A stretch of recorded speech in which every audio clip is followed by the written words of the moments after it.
Good evening, everyone, and welcome back to Reviews with Tyberius D. Today, we're going to be talking about the dynamics of peace and a world building / character review featuring many characters of the Naruto universe.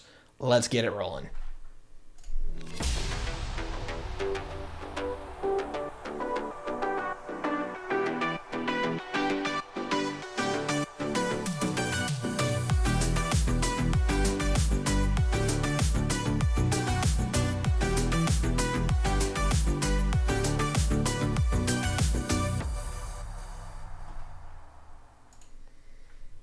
Alright, and greetings. Welcome back. Of course, my name is Tyberius, and today we're going to be talking about something that kind of got a little bit out of hand. Alright, so the original methodology for this, I got to give a little lore and backstory to how this episode actually came to be because it's a bit of a mess. Alright, number one is that I wanted to do a character review of Mamoru Uchiha because I think he's a really interesting character.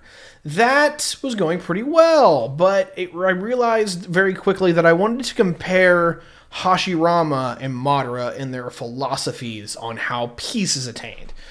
Well, of course, that radically branches up into the whole last narrative of Naruto, which ends up being Ashura, Hashirama, and Naruto versus Indra, Madara, and Sasuke.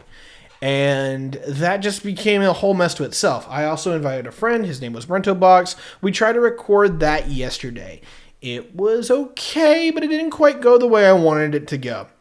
So the problem is I don't have excerpts, and I don't have anything that's really grounded in, I don't have anything that's really grounded as far as particular points that I really wanted to hit with a guest that would help entertain. So this is more of a rant into a void episode. I know some people are really okay with that. Some people are not. But unfortunately, some of this reviews take a lot of prep. And some of this I just can't do. Okay, let's table that and let's get into this particular review.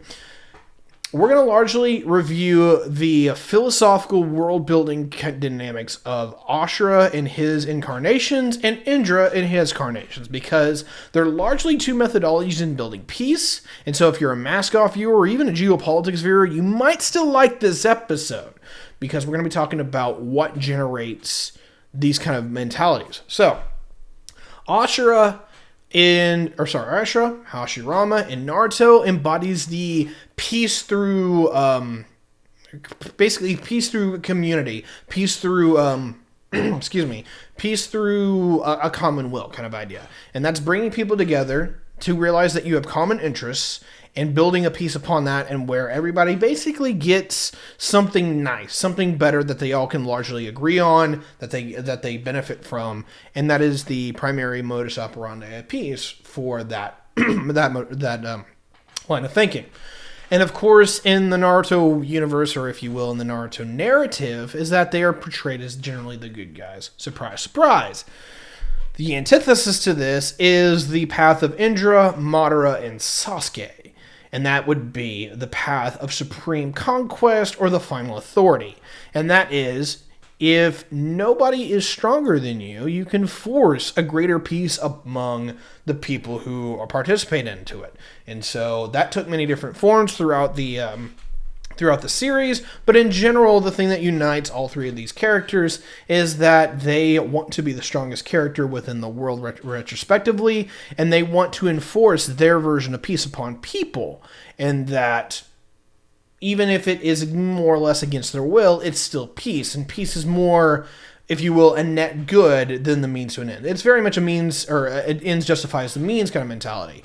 And I'm not going to say that this is openly bad. Now, of course, it actively is disencouraged and kind of seen as a negative light as far as the narrative as Naruto is, but I want to get into both of these and know why they are absolutely fantastic concepts, why these characters really matter, particularly in the grand scheme of things, and what's kind of wrong with these fallacies, because they're both kind of fucked up, if you want to be honest, and they're both right.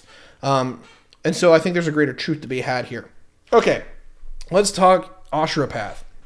Ashura Path is very communal. It means everyone has to get together. They have to make compromises and decisions together. You know, it's kind of a democracy, if you will. Doesn't mean it has to be democracy, but it's usually that kind of thing. You know, we're all coming together with our our values, our interests, and our power as individuals to help one another out. And it's basically, hey, come together, we'll chat about it, we'll make it work together, we'll find some kind of compromise. It does work, right? Like, I don't think anyone's going to discern that doesn't happen. There is two major problems with this. Number one is that if there is somebody who does not gain from this, is that they're going to be naturally excluded, and they're the outsiders. Not everybody gets along, and not everybody agrees. What the problem with that outsider problem comes is that, one, either they're left as in a weakened state in which they have to find either new partners, or they eventually just kind of die off. Or what is more likely and even prominent within the narrative is that there is a powerful force that is either in antithesis to this, or it openly clashes with, if not is subservient to, and of course that is more of the Indra path, which we'll get into. But largely is that you have to be able to have people at a level of parity where they all largely agree, or you have to agree that no matter what the power imbalances are, is that it's better for everyone among that community to get together and participate in it than not. That's a really hard sell. In all actuality, you have people that say, I don't like these people, they're not people, you have a problem. You have these people that are like, you know what, I'm not getting enough, fuck you, you have a problem. It's not that I have a problem with this mentality, it's fine. It's that it is not the permanent path to peace, and it is not the only path to peace. And what usually we do see, in particular, the narrative actually does validate this very well, particularly with Hashirama, is that once the generator of peace tends to die, of the person who actually got everybody to come together in the first place, peace is no longer achieved and everything goes to hell. And that is most definitely something that is very common throughout that. Once Ashura dies, to a large degree, the world descends into the Warring States period that Hashirama is going to eventually have to pick up. Once Hashirama dies, the peace that he allowed for will eventually pass on to the point where you have the Great Ninja Wars, and eventually you have the Naruto's era. Let's talk Indra. Indra's path was largely the whole point of, hey, I am the supreme conqueror, the supreme ruler, you shall bow down before me. I will enforce the greater peace among you, and if you don't like it, I will start punishing you. Sometimes it's light, sometimes it's heavy. It's a very much I'm about to say final solution, but it's very much a final mentality, is that he who carries the sword carries peace among it. And it's a lot of people don't care for it morally, but I actually think if you look at most of history, that's been the norm, is that we haven't had a lot of republics and democracies throughout history. It's actually been a lot of autocrats who largely impose peace among the people writ large, is that you have an autocrat or a monarch or what have you. They have basically final and supreme power, and they use their ability to tax you and make money off of you through that taxation to pay off the cronies, and that being everyone from the tax collectors themselves to the police and army, to enforce their will upon you. And to a large degree, that's been the majority of human history, is that most of the time, somebody who is the penultimate power comes in and tells you exactly what the rules are of the game. And if you don't like it, well, you're going to start being subjected to the rules of removal, or the stages of removal. A lot of people don't care for that. And so if you look, I think the narrative has kind of changed throughout the modern world, that it's going more towards an Ashura path with democracy, that we all have to get together and actually have to agree. But it's obviously not the final end-all path, is that it has serious issues. We're seeing this within the Western world. We've seen this with Weimar Germany as an example. We're seeing this within the United States, that if everyone doesn't largely agree on what the method is, what the moral is, or what the commonality is, eventually it all falls apart and you don't have peace at all. You have, civil war and shit. And we've definitely seen civil wars. And democracies are just as, are probably even more susceptible to civil war than even authoritarian autocratic governments. Okay, so what is the problem with Indras? Well, number one is that it makes a lot of people feel like they don't actually have a say or have a voice, and that builds out an incredible amount of animosity. And it's a little bit harder on the ground level to police in some regards, because there's a general resentment that if you don't keep in control, it'll eventually explode and you get a revolution or a civil war on your hands. The general pro point of this is that if you are the final authority, you really don't have anyone to question you. There is no recourse, there is no remittance, and whether you approve it or not is that you are absolutely capable of enforcing peace in a general sense among it. And so I want to make something very clear. A lot of people really care about how peace is attained. I'm not worrying about that. Now, part of this is a moral, ethical conversation, which I'm not getting into, but to a large degree is that sometimes if you're looking at it just from how it's done, then obviously a lot of people are going to favor Ashra. But if some people are more worried about how the ends get, or more worried about the ends than the means, because peace is far more prosperous than conflict and war for a lot of people, then a lot of people will actually approve of the Indra path. And I'm going to be honest, a lot of people are like, oh, Indra, no. A lot of people like Indra's path a lot more than they think they do. And that largely is among the idea that if you actively ask people, do you want freedom, determination, and basically self-discovery? A lot of people, versus security, assurance, and safety, a lot of people actually go with the assurance and safety because it's hard to stand out there alone and feel safe and confident when you don't know where your next meal is coming from, when you're worried about fighting with your neighbors, or you're going to have to, have a confrontation with them. This is not overruling bad. A lot of people actually approve of this far more than they don't. Now, I'm not saying that that's a good thing or a bad thing. This is your own choice.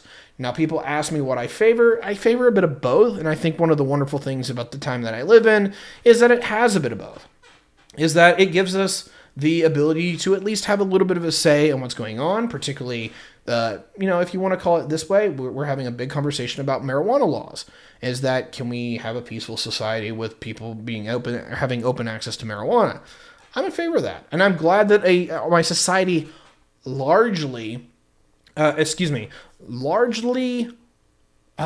permits that we can have that conversation. We can move the needle on what is the open calls whenever we say, no, you can't do that. Yes, you can. And even with, I may disagree with some of these laws where I don't care for them, it's better than not. And I think a lot of people respect the Ashura path in that. I very much respect the other side of this, though, in that I have to be honest, there's a lot of people out there that I think if you didn't have that general peace imposed upon people, there's going to be a lot of dead people. There's going to be a lot of public grudges and mortal enemies and that kind of thing, where there's going to be blood in the streets. Because if you don't have that imposed upon you, even among our modern world, where, if you murder somebody, the cops show up and take you away and, do things to you regarding the criminal justice system. If you don't have that level of peace imposed on you, where there is certain rules without question, or if you will, that are just permanently enforced, you can't do this, you're fucked. I think that, basically the society would go absolutely to fucking shit. And you'd have just blood in the water and blood in the streets, because, there's a lot of people that I definitively don't like, and there's a few people, handful, that I consider personal enemies, and I'm just sociopath mode, engage. So, in a general sense there, I know some people don't really care for my morals and ethics, that's fine, but in a general sense there is that the Indra path also has a lot of value to that. The problem with the Indra path, which I didn't really get to, is that it has the same problem largely as the Ashura path, in that once the security guarantor is dead, you're largely back in an era again where everyone's fighting each other. The problem, the benefit of this, actually, weirdly enough, is that it's very much a Sith policy, kind of in a nutshell, in that the conflict that arises from basically the original security guarantor dying should, in theory, make it for the rise of a new one. And so you'll have basically a period of of conflict, sometimes quicker, sometimes longer, where a new head final authority comes to rise. And if you want an example of this in history, it's the shogun. In Japanese history, is that eventually the shogunate goes to shit. You need a new ruler, and all the daimyos go at it for a while, and then eventually you get a new shogun. You can talk about the Chinese emperors to a large degree. We don't see this nearly as much in Europe, but to a large degree, that is kind of the Indra policy. The Ashura policy is not bad at all either, because we get to come together, we have a chat, we might have a vote, that kind of thing, and we all largely agree. I largely talked about the cons there. If you don't agree, you're screwed. The problem with the Indra one, again, people could die, or the guarantors die, but it doesn't have an innate rebound, which I wanted to get into. Is that the problem innately with the Ashura path is that you have to you have to have some kind of genesis of commonality, something that people can unite themselves together on, that makes them uniquely say, yes, we are a peoples together, and we have to help each other out, for better or worse. And the problem, and actually this is the big thing that the Ashura part of the narrative really does badly, is that it shows if that is built around one particular person, that is incredibly flawed. And as soon as they're dead, it's just hats off, and you've got a horrible problem. This is actually a really big issue with Hashirama. In a lot of ways, Hashirama is a lot like Madara, in that he is so strong that he openly more or less enforces a peace.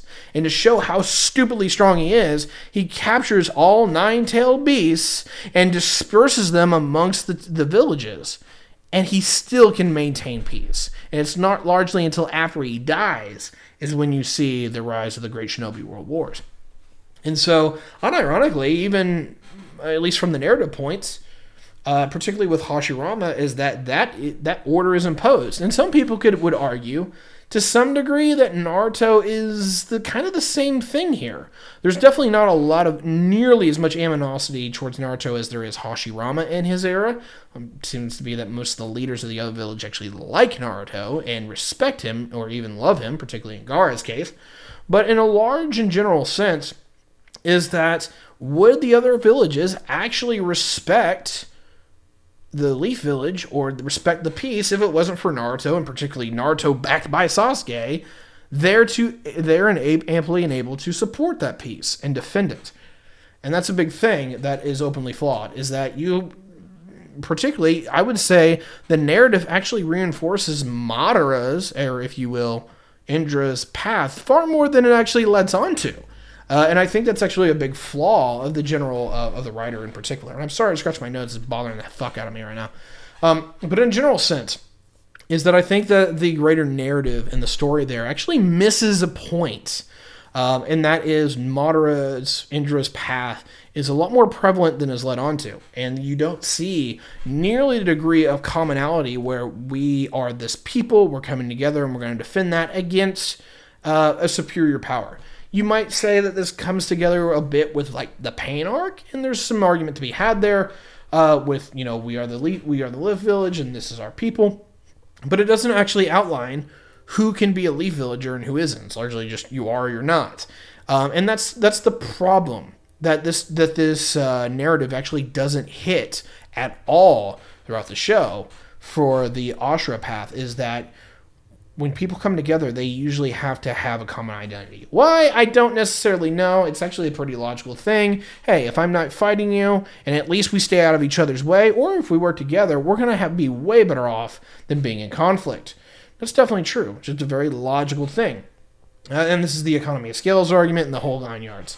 The narrative does not actually address what commonalities there are. It's just largely taught no jutsu and, somewhat morals, somewhat values, and that's fine.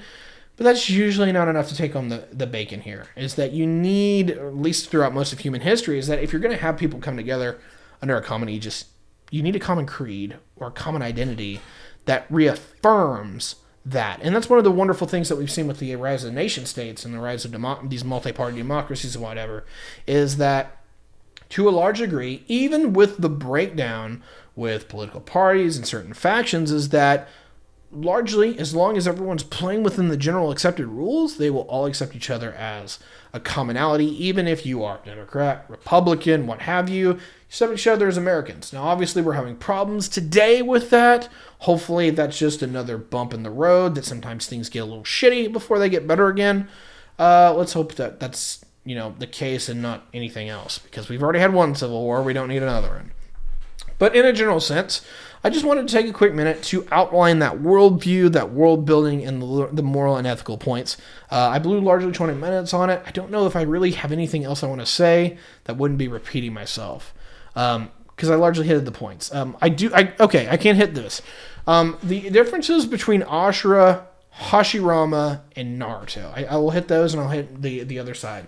The difference between Ashura and Hashirama is Ashura just doesn't really rule as a definitive. And granted, that's probably because we don't see a lot of him personally in action. But he's very much I'm going to do anything that anybody else does. And it was a very motivating thing for people among his community, is that he would be down in the dirt doing all the work, if not more of the work, than anybody else was. And so a lot of people felt like he was the most invested and he was a trustworthy leader. Hashirama's a little different. Hashirama will do the work, but he was different. He was more of a military ruler, and not that he openly was like, oh, well, you oppose me, die. No, not that kind. What he largely was that he was the final authority within the Leaf Village, and even whether Madara was backing him or not, is that most of the people did respect him and care for him and even love him. Is that in a general sense, though, he is so powerful that he openly can inflict or antagonize the other villages or other clans into going, you really just kind of have to follow suit or you're screwed. And while we don't really see that in action, it is absolutely implied, particularly with the very first Kage Summit, is that Naruto largely sets the tone. Largely and absolutely sets the tone for, Hashirama largely sets the tone for everything that's going on. And to a large degree, Naruto follows suit with that. The definite difference is that Naruto kind of bridges the gap between the two, where Naruto is very much respected for basically being in the front lines, but also making very personal connections with the people that he is dealing with and ruling, particularly Gaara as an example. But even some of the other Kages that he gets very much along with. That's definitely not seen with Hashirama. To a large degree, is that Hashirama does not have those connections, and in fact, if judging by the first Kage Summit, the other Kages hate Hashirama, and they wish he was dead, and eventually they get their wish. But to wrap up with Naruto, is that he largely bridges the gap between them. He's a little bit of both, but he's in both the right ways, and of course, being basically the chosen one of the series, that's definitely going to make sense. I am looking at chat right now. For some reason, that did not pop into chat. But Zigmover, thank you for the subscription. It's been a while since we've seen you. Absolute pleasure to have you here. Yeah. Okay, that was a joke. I get it. Gotcha, funny. All right, just a quick difference between Indra, Madara, and Sasuke. Indra was very much just, I'm the most powerful, I'm the most capable, you should listen to me. And granted, we maybe could have saw more of that, but that's largely what we see and we deal with when it comes to his character. Madara was significantly different than any other character that largely goes with this, and particularly even in the storyline, is that not only is he going to enforce peace, he's going to force it through the most, I'm not going to say like nefarious ends, but it's one of those deals where having it where it was the infinite Tsukuyomi, where you basically put everyone under mind control, is an absolute next level step. It's literally like 1984 on crack, is that you basically mind control people. The only part I think a lot of people actually have that's really bad with that moral framework is that I think a lot of people can respect Madara's aim, that he wanted peace, and he actually, in his dream state world, you would never know the difference anyway. The tree gives you Genjutsu dreams that you never realize that you are in a hellscape. Is that you literally live in somewhat of a paradise, and it's kind of that whole idea that we make fun of leftists for on the Mask Off show, is that they just want us all with an IV drip of morphine and laying in bed in a virtual simulation, and basically put us in the Matrix. And to a large degree, is that that's kind of what Madara wants. And I think the real problem that bothers, or at least that personally bothers me, but it would bother a lot of people, is not that it doesn't give you, if you will, a mental paradise, but it actually kills you while doing so, because the tree consumes your chakra and basically consumes your life force. You usually don't have that with a lot of other basically sci-fi or what have you that goes along that particular line of just mind controlling everybody. Is that one, people would do it willingly, and not only would they do it willingly, it basically keeps you alive for like 150 years because you don't have to exert your body in any kind of major way. Obviously, I have certain ideas about this. I don't necessarily question Madara's like final goal there, but there's a certain level where it just kind of removes all the good parts of humanity, and unfortunately, if anyone knows me right now, I'm a Sith Lord. I love the conflict stuff. It makes you grow personally. And so while you may never know a day of peace in your life, you may become one of the greatest of your world. And I think that actually is shown through Madara's character in particular, is that Madara is an absolute badass because of all the shit he has to go through. And one of the things that actually bothers me quite a bit is that he is a character that loves and respects strength and the power and character of other people. And you see that with Naruto and and particularly even when the Kage, the 5 Kage that are fighting him break out all their full powers, he shows them symbols of respect and honor and decency. And the problem is he actually wants to take that away from everybody, which is kind of weird and maybe antithetical to the character and his values. And I think that's a bit of a square that needs to be circled regarding that character, is that he actively, the thing that made him strong and the thing that makes him respect people is the thing he wants to take away from them. And it's one of those deals where you just, basically getting the character down, you do rapidly come to realize that he just doesn't like the conflict. He hates that while it's made him strong and makes others strong, is that it's not worth it. And so he's willing at any cost to end that. And that's why that character has it. So in a general nutshell, pretty cool. But the final character is Sasuke. He's got a little bit of a thing all to himself. He is going to be the final authority. He's going to inflict basically peace upon everybody else. Kind of the same way that Madara does, but in a completely different dynamic. And that is, he's going to let you have choice in what you do and how you maintain your life. It's a little more from the shadows, is that once you do step out of line, you are going to get the wrath of damnation dropped upon you. So he's going to be the whole, you have free choice, smoking or non-smoking, Diet Coke or soda, or Pepsi, Dr. Pepper, that kind of thing. But, if you start a fight, it's not them you're going to have to deal with, it's me you're going to have to deal with. And that's largely the mentality that Sasuke has finishing out part 2 in the show, and it actually is probably, again, the most evolved out of that of all 3 of those lines, which makes a lot of sense. And so you have the final fight. Of course, Naruto wins, main character wins, but also the viewpoint of the narrative. I think just the problem with this worldview is that if you're actually looking at the main majority, if you're actually looking at what even I'd say, about half of people prefer, I think it's a really good even split here between people that actually would prefer the Ashura path versus people that would prefer the Indra path. And so where do I side with this? I definitely kind of like the middle ground here. And I'm very happy to live in a society, in a world that actually does kind of put that all together in a very fundamental way. And so I guess my final note here that I've got, I've pretty much hit everything as far as I can aware, is is that it's very interesting to see where people line up with, and I love to question people regarding where they want to go with that. And I'm glad that I finally got a chance to really come in here, break that down, and address where people stand on this and the general philosophy behind it. And I would love to get into a chat with other people, and particularly maybe to some other Naruto fans, on where that goes. And I just want to give you another shout out for the person who really inspires me to do Naruto content. And that is, of course, Swag Kage. If you haven't checked him out, I will try to link his stuff just like I did in the last episode. No guarantee on that one, but in a general sense, is that he's got some great content.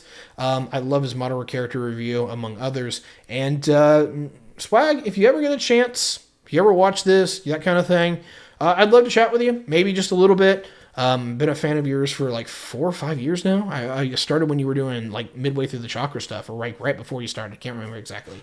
I know it was after the hacks video. But anyway, great content all around. I hope you guys enjoyed this particular review. I know it's not quite what we normally do. It's not quite a character review. It's not quite a world building review. It's a little bit of everything. But I love this philosophy stuff. And I actually really like doing the philosophical dives here on the review show. We did Loki, we did all these other shows and TV and movies that were, when we get into the particular each movie or episode or show, we can really dive into the philosophy that it's trying to teach us and what the message of the story is. And this is definitely one of them, particularly in part 2 of Naruto, is what is the proper way to attain peace. And while it definitely sides with the Ashura path, I think the greater truth is this: both sides are right. You need, sometimes one works, sometimes another works. And it's really trying to bridge the gap that makes a greater whole here. You need the synthesis, if you will. And so with that, final due, this has been Reviews of Tyberius D and the Dynamics of Peace. It's been an absolute pleasure having you all here. And we'll catch you next time. Have a good one, guys.